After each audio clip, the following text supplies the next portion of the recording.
are you all? Hope you all are doing very good. Today, students, we are going to start our 7th chapter of class 8, which is about force and friction. Okay, let's start the chapter.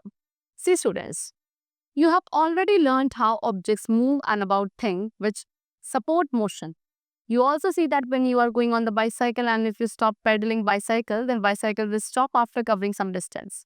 Suddenly, when you want to stop, you need to apply brakes. So, again, when a goalkeeper wants to stop ball, he will push the ball forward. Actually, all these can be done by force. So, student, what we have learned कि सभी objects जो move करते हैं, कि जो things move करती हैं, they all support motion. Okay move करने का मतलब क्या है कि वो मोशन में एंड हमने ये भी देखा है जैसे कि हम जब बाईसाइकिल पे जाते हैं ओके एंड हम उस बाईसाइकिल को पेडलिंग करना उसमें अगर बंद कर दें तो धीरे धीरे उस बाईसाइकिल की स्पीड स्लो डाउन होगी and eventually it will come to rest okay and suddenly अगर आप उस बाईसाइकिल को स्टॉप करना चाहते हैं then you need to apply brakes. ऐसे एक गोलकीपर जब एक बॉल को स्टॉप करना चाहता है तो उसे बॉल को आगे की तरफ क्या करना पड़ता है, पुश करना पड़ता है।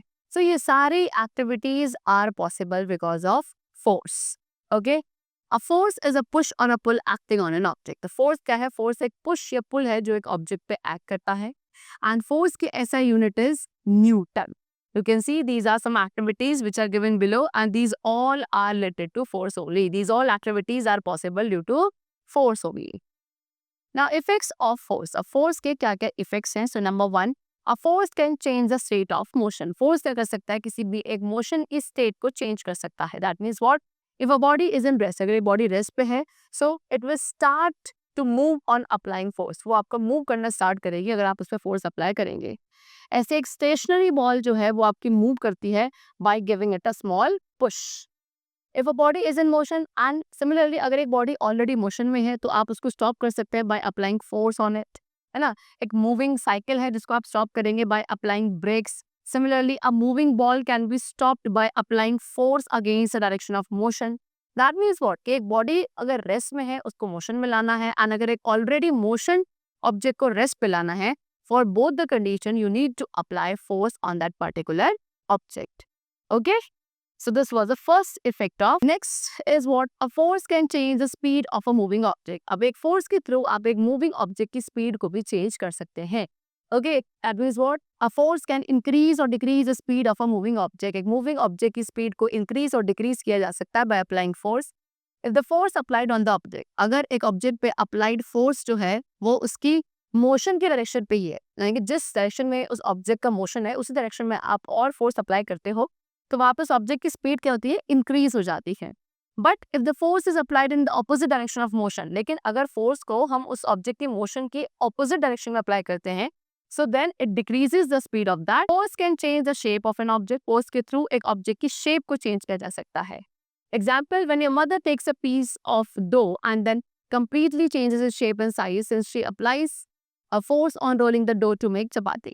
So student, what they're saying, they have been an example कि जब आपकी मदर क्या करती है, एक डो का पीस लेती हैं और उस पर फोर्स अप्लाई करके उस डो की शेप एंड साइज दोनों को ही बहुत अच्छे से कम्प्लीटली चेंज कर देती है। यानी कि क्या किया जाता है, उसको रोलिंग पिन के थ्रू उस डो के पीस पर क्या रोल किया जाता है एंड उस डो से क्या बना दी जाती है, चपाती बनाई जाती है। इसका शेप एंड साइज चेंज हो जाता है। सो उसको क्या करते वक्त जब हम उसको शेप उसकी चेंज कर रहे हैं, जो उसकी साइज चेंज हो रही है वो किसकी वजह से, उस रोलिंग पिन के थ्रू जो हमने फोर्स अप्लाई किया है उस डो पे, तभी जाके उसकी क्या हुई है, शेप एंड साइज चेंज हुई है। Similarly when we pull the rubber band, जब आप एक रबर बैंड को इस तरीके से पुल करते हो तो उस रबर बैंड की जो शेप है वो चेंज हो जाती है। Okay, we can also bend iron sheet by applying force on it. इसी तरीके से एक आयरन शीट को आप बेंड कर सकते हो bye applying force on it. So these are the different effects of force. That means what? That you can change the state of motion of an object. You can increase or decrease the speed of a moving object, and you can also even change the shape and size of an object by applying force. There are two types of forces. Majorly दो type के forces होते हैं, that is non-contact forces and the other is contact forces. First of all, we have non-contact forces. In such type of forces, there is no need of any physical contact between the object. So non-contact forces में क्या होता है students? Objects के बीच में कोई भी physical contact नहीं होता है। एंड मेजरली थ्री टाइप की नॉन कॉन्टैक्ट फोर्सेस है, that is electric force, magnetic force and gravitational force. First of all we have electric force.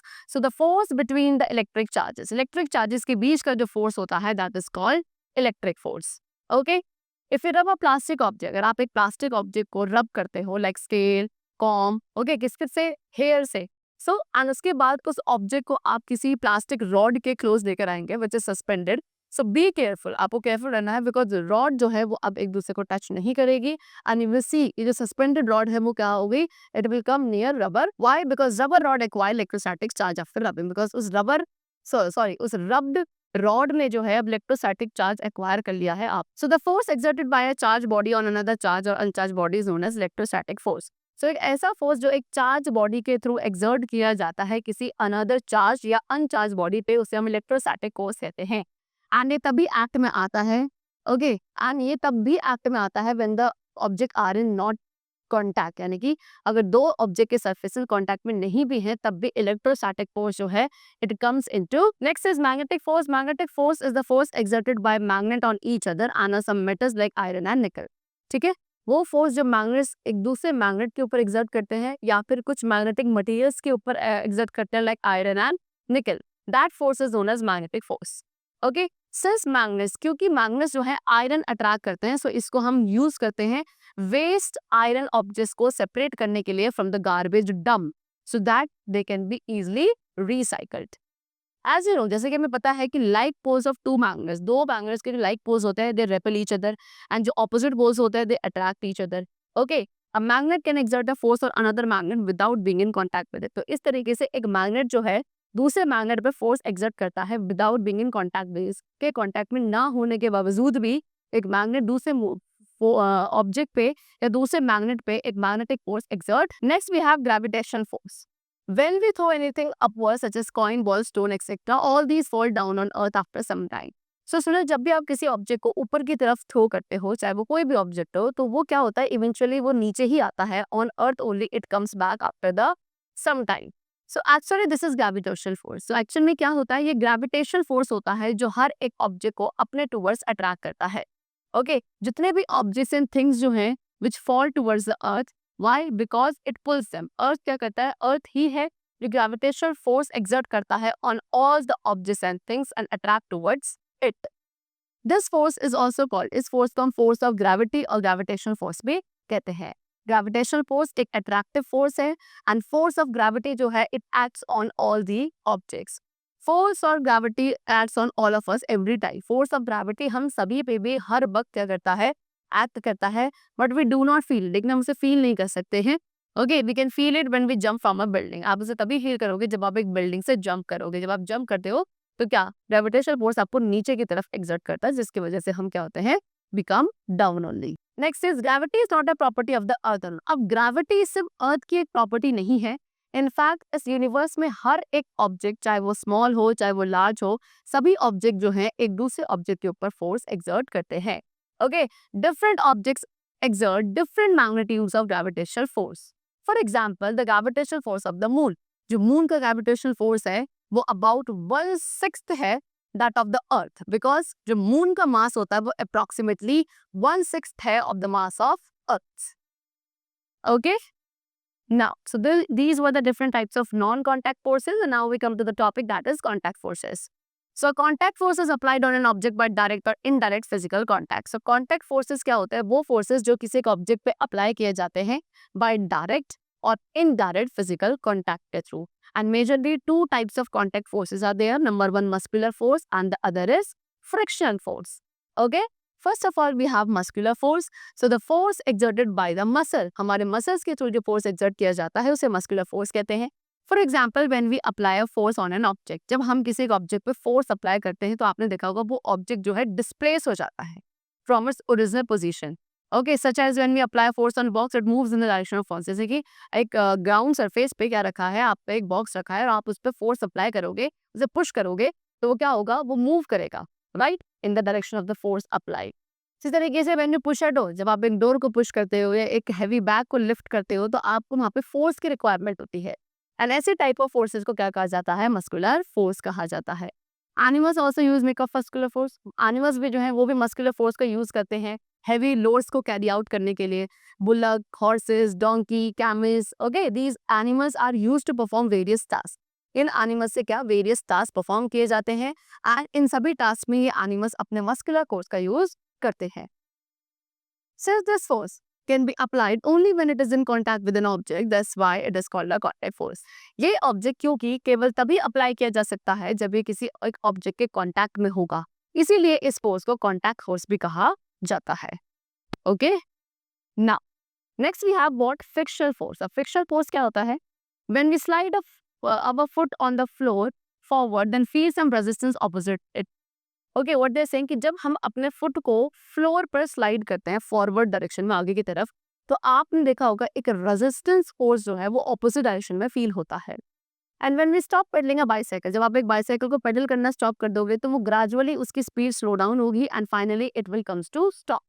Okay, similarly एक मूविंग बॉल भी जो है ऑन द ग्राउंड वो स्टॉप हो जाती है, right? So in all such situations, इन सभी सिचुएशंस में क्या है, कोई भी एक्सटर्नल फोर्स जो है इन ऑब्जेक्ट्स पे अप्लाई नहीं हो रहा, येट उसके बावजूद भी इनकी स्पीड ग्रेजुअली डिक्रीज होती है and then they come to rest after some time, right? So the force which opposites the motion of an object is called force of friction और फ्रिक्शन फोर्स. सो एक ऐसा force जो किसी भी एक object के मोशन को अपोज करता है, रेजिस्ट करता है, उस फोर्स को कहा जाता है फोर्स ऑफ फ्रिक्शन और friction. The force of friction always acts on all the moving objects. Okay, ये जो फोर्स ऑफ फ्रिक्शन होता है वो सभी मूविंग ऑब्जेक्ट्स पे एक्ट करता है एंड इसकी जो डायरेक्शन होती है हमेशा ऑपोजिट, मोशन की डायरेक्शन से ऑपोजिट होती है. Friction force comes into play. Friction force तभी एक्ट में आता है जब दो सरफेसेस एक दूसरे के फिजिकल कांटेक्ट में आते हैं and therefore friction force is also known as contact force, right?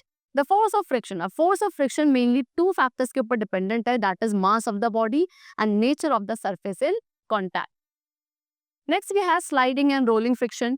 When we slide any object on the surface such as heavy box, table etcetera, जब आप किसी एक ऑब्जेक्ट को किसी दूसरे ऑब्जेक्ट के सरफेस पर स्लाइड करते हो, एग्जाम्पल हैवी बॉक्स है, टेबल है, ठीक है, आप स्लाइड कर रहे हो, सो वहां पे जो ऑफर्ड फ्रिक्शन फोर्स है, वहां पे जो लगने वाला फ्रिक्शन फोर्स है वो कौन सा होता है? स्लाइडिंग फ्रिक्शन होता है. ऑन द अदर हैंड, वही दूसरी तरफ जब आप किसी एक ऑब्जेक्ट को सरफेस पे रोल कर रहे हो, such as roller on the ground, cylinder, wheel etcetera, so वहां पे जो ऑफर्ड फ्रिक्शन फोर्स है that is called rolling friction. Rolling friction जो होता है it is smaller than the sliding friction. Okay, rolling friction sliding friction से कम होता है एंड देयरफॉर इस कांसेप्ट को ही हम बॉल बेयरिंग्स पे भी use. Next, ball bearing. You can see in this picture also this is ball bearing. ठीक है, तो बॉल बेयरिंग क्या है? ये स्लाइडिंग फ्रिक्शन को रोलिंग फ्रिक्शन में चेंज कर देते हैं एंड इसको यूज किया जाता है मशीन के पार्ट्स को, ये व्हीकल के पार्ट्स को मूव करने में, because it reduces the friction. Therefore loss of energy, and इसकी वजह से जो लॉस ऑफ एनर्जी है या मशीन के पार्ट्स का वेयर एंड टियर है वो भी प्रिवेंट होता है. स्मॉल मेटल बॉल, छोटी छोटी सी मेटल बॉल्स जिनको स्टेनलेस स्टील, ब्रास, सेरेमिक से बनाया जाता है, उन्हें हम क्या करते हैं? मूविंग सरफेसेस के बीच में रखते हैं so that we can reduce friction over that particular place. Now friction is a necessary evil. Friction एक नेसेसरी इविल है, यानी कि यहाँ पे हमें क्या एडवांटेजेस गिवन है फ्रिक्शन के. Okay, number 1, we can not walk, sit, right etcetera. Without friction ना तो हम वॉक कर सकते, ना हम बैठ सकते, ना ही हम लिख सकते हैं. ठीक है, we can not tie a knot in the rope. आप एक रोप में एक क्या नहीं कर सकते? नॉट टाई नहीं कर सकते. वी कैन नॉट स्टॉप, आप कभी रुकोगे नहीं, आप हमेशा स्लिप होते चले जाओगे अगर वहां पे फ्रिक्शन फोर्स नहीं होगा. We can not hold anything in our hand. अगर हमारा फ्रिक्शन फोर्स नहीं होगा तो आप किसी एक ऑब्जेक्ट को अपने हैंड में भी होल्ड नहीं कर पाओगे. That means what? That friction is a necessary evil. Now disadvantages of friction. अब फ्रिक्शन के डिसएडवांटेजेस क्या क्या हैं? So while friction has many advantages, see friction के काफी सारे एडवांटेजेस हैं, लेकिन still it has many disadvantages also. Okay, so due to friction, moving parts of the machinery and automobiles are heated up. This may result in waste of energy. See, friction की वजह से जो machinery के या automobiles के moving parts होते हैं वो हीट अप हो जाते हैं एंड जिससे क्या होता है? एनर्जी, फ्यूल एंड उसके साथ साथ क्या होता है? एनर्जी, फ्यूल का वेस्टेज होता है एंड उन मूविंग पार्ट्स, मशीन या व्हीकल्स के मूविंग पार्ट्स में वियर एंड टियर भी कॉज होता है. वेयर एंड टियर, ऐसे वेयर एंड टियर जो फ्रिक्शन की वजह से होते हैं वो दो फैक्टर्स के ऊपर डिपेंडेंट है. Number 1, the roughness of the two surface. वो दो सरफेसेस जो आपस में कांटेक्ट है उनकी रफनेस कैसी है, and amount of time, and कितने टाइम के लिए वो दो सरफेसेस एक दूसरे को रब कर रहे हैं. इन दो फैक्टर्स के ऊपर wear and tear is dependent. Wear and tear of an object is not desirable. एक ऑब्जेक्ट का वेयर एंड टियर जो होता है वो डिजायरेबल नहीं होता, बिकॉज वो क्या करता है? उस ऑब्जेक्ट की लाइफ एंड एफिशिएंसी को रिड्यूस कर देता है. Next we have methods of reducing friction. Friction को रिड्यूस करने के क्या क्या मेथड्स है? So number 1, ball bearing. Ball bearings को यूज किया जाता है टू रिड्यूस फ्रिक्शन।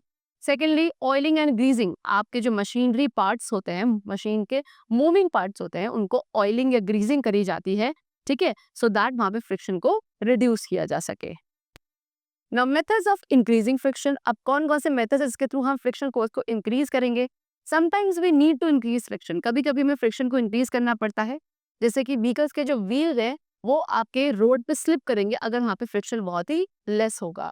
देयरफॉर इसीलिए जो टायर्स होते हैं व्हीकल्स के, उनमें ट्रेड्स होते हैं, so that friction force increase हो जाए between the tyre and the road. Another method, एक और मेथड है सरफेस को क्या करना? रफ करना। फ्रिक्शन को इंक्रीज करने का the second method is what, कि आप उस सरफेसेस को जो एक दूसरे के कांटेक्ट में है, ओके, जहाँ पे फ्रिक्शन फोर्स प्रोड्यूस होगा, उन दो सरफेसेस को रफ बना दें, ठीक है, बाय स्प्रेडिंग सैंड। आप उस स्लिपरी सरफेस पे, अगर सरफेस स्लिपरी है दैट मींस फ्रिक्शन फोर्स कम है, उसको इंक्रीज करने के लिए आप वहाँ पे सैंड स्प्रेड कर सकते हो, ठीक है। शूज के जो सोल्स होते हैं वो भी स्पेशली डिजाइन होते हैं to increase the friction. These were the different methods of increasing or reducing friction force. And that's all for the chapter. I hope you all must have understood about the different types of forces, effects of forces, okay, and also the concept of friction force in a detailed manner. That's all for today. We'll meet you very soon in the next class, and then take care and thanks for everyone.